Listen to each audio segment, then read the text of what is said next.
Welcome everybody to Keeping It True by You Saints. Before we start this episode, we do have a very fun announcement to make. It is the 1-year birthday of True by You Sports Media and the True by You Media brand. Very thankful, of course, to have you all here along the way. We've seen a lot of fun things so far in year 1, but we know that year 2 is going to bring us way more excitement and, of course, hopefully way more viewers and engagement as we continue to grow and become a dominant voice in the sports media landscape here in the Bayou region. So once again, thank you to everybody who's helped make it so great so far. Now we'll get you into the episode here of Keeping It True by You Saints. All right, and welcome back everybody. And with further ado, this preseason began. You can see with a new season, we have changes for the Saints and changes here at True by You Media. New layout. I hope that you all are going to like it. A little bit different here with the camera angles, so forth and so on. Still the same core detail to all the important parts of the Saints experience and whatever particular fan base you're looking for. Not only here with Keeping It True by You Saints, but our other shows as well. So programming notes aside, look, this game was kind of what we expected for preseason game 1, but at the same time, it led you to have to wonder, are things as bad as what's being talked about? Did this really showcase what's the best case scenario for the Kellen Moore era? Is this what we should be expecting for the remainder of the year? And, it's preseason game 1. Everybody wants to come out with the most outlandish take in the world to show that they know ball more than the other person, but I can guarantee you, start by taking that first breath and understanding that this was not even a genuine, authentic preseason game 1. And you might ask, how in the world is this not game 1? Well, it's a little bit different when the team you played has already played a game. Now, this is usually a concept reserved for college football where you see a team gets a week 0 game and then they face another team, and there's sort of a little bit of a natural chemistry imbalance that goes on. Now, I'm not making that as an excuse for the Saints and the performance that they had. Clearly, getting beat by 2 touchdowns did not happen on accident or due to a scheduling conflict. It was because of the lack of certain players' abilities. But I think it is an important note that it is a little bit different than the average scenario that the Saints face when it comes to preseason game 1. So I'm going to take that as a brief caveat and something I think everyone should consider as well. So let's get into the rundown, sort of what was important, what made the difference here. Obviously, as we mentioned, the Saints do fall to the Chargers 27-13. It was a game that was close in the beginning, and I think when you see that combinations of 1s and 2s in the early part of a game, that is a little bit more important when it comes to preseason football. A lot of people lose that concept, that it sort of goes over their head. The people who you are seeing in the third and fourth quarter, particularly the later halves of those, are not the people who are going to be playing on Sundays. You will have 1 or 2, absolutely, on every drive from each side of the ball. But primarily, that is a different type of game. That is more of a tryout scenario. Who's going to be practice squad? Who's going to make the roster? That's what that part of preseason tends to highlight. And in this case, it partially did for the Saints, and it shows maybe some weaknesses in depth that weren't quite as glaring as an issue.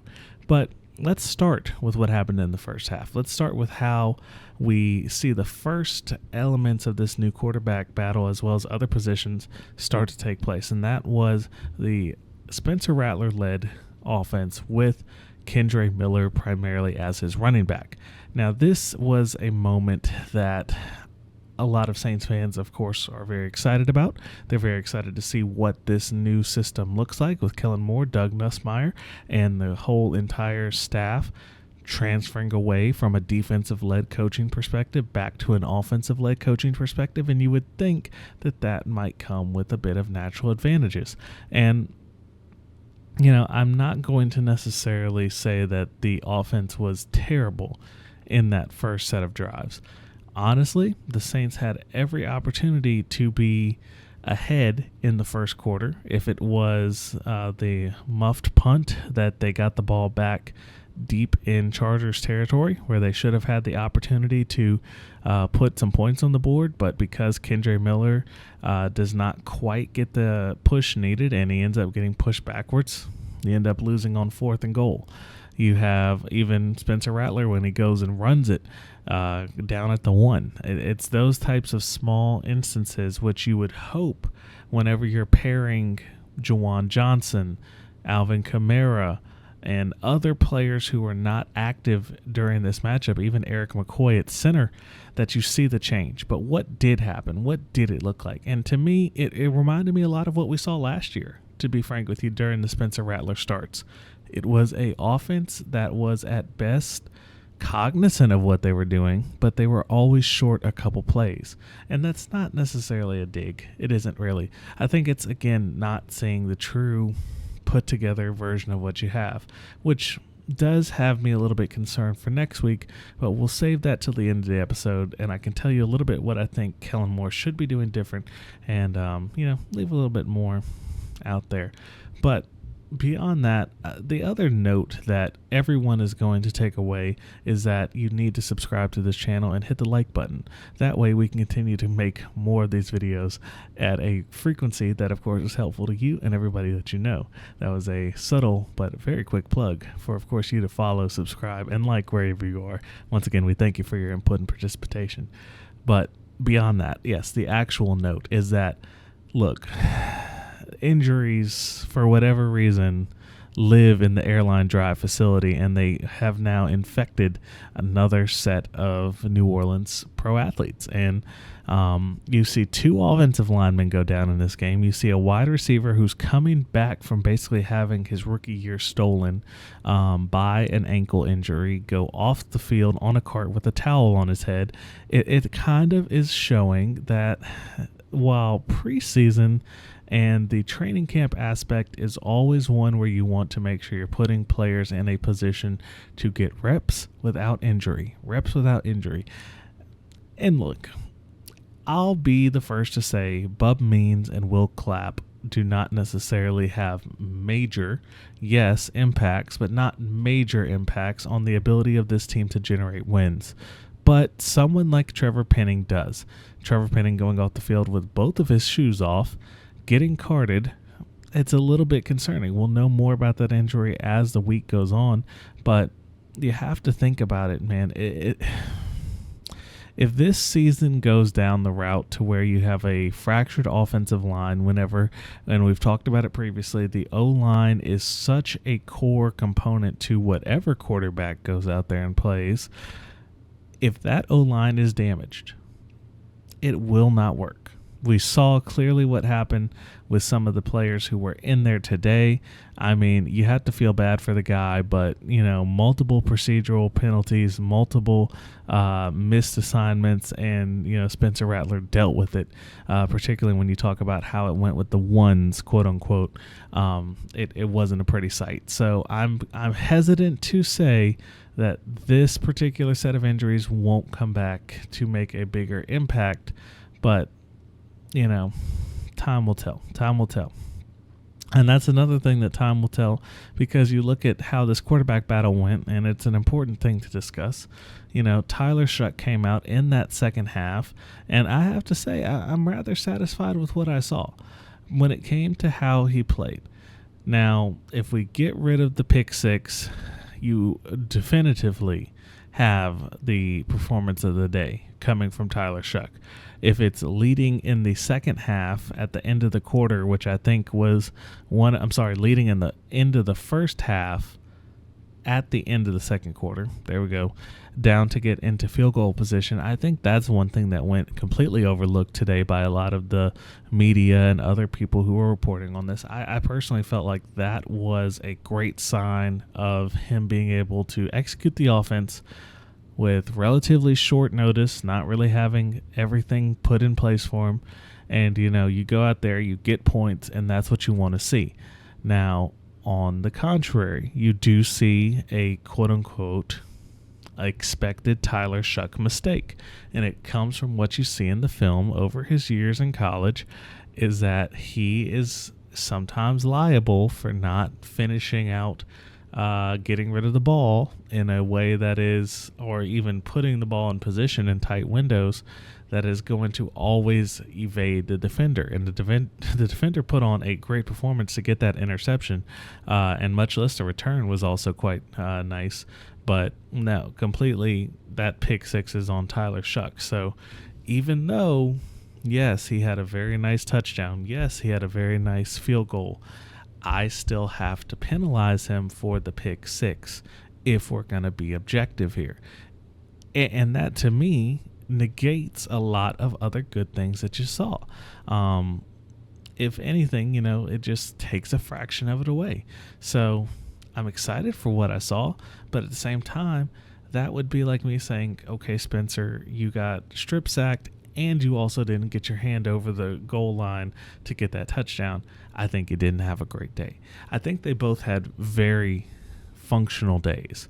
To be honest with you, the quarterback that I felt like did not keep his day at the same level was Jake Haener. Obviously, way different set of experience, but, he's coming in there playing against 3s and 4s, and the performance was what we've seen from him his entire career. It doesn't feel like there's been a lot of improvement, which is a sign that I think we need to think about something else there. If there's not improvement after, 2 full years of NFL football, you can't keep continuing to play the same song and dance and expect a different result.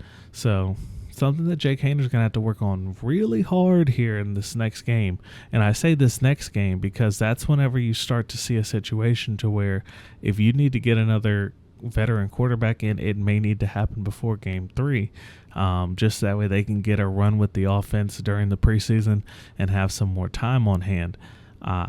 And honestly, I don't wish it for Jake Haener. I don't wish it for, any of these guys, particularly whatever the road might bring them to.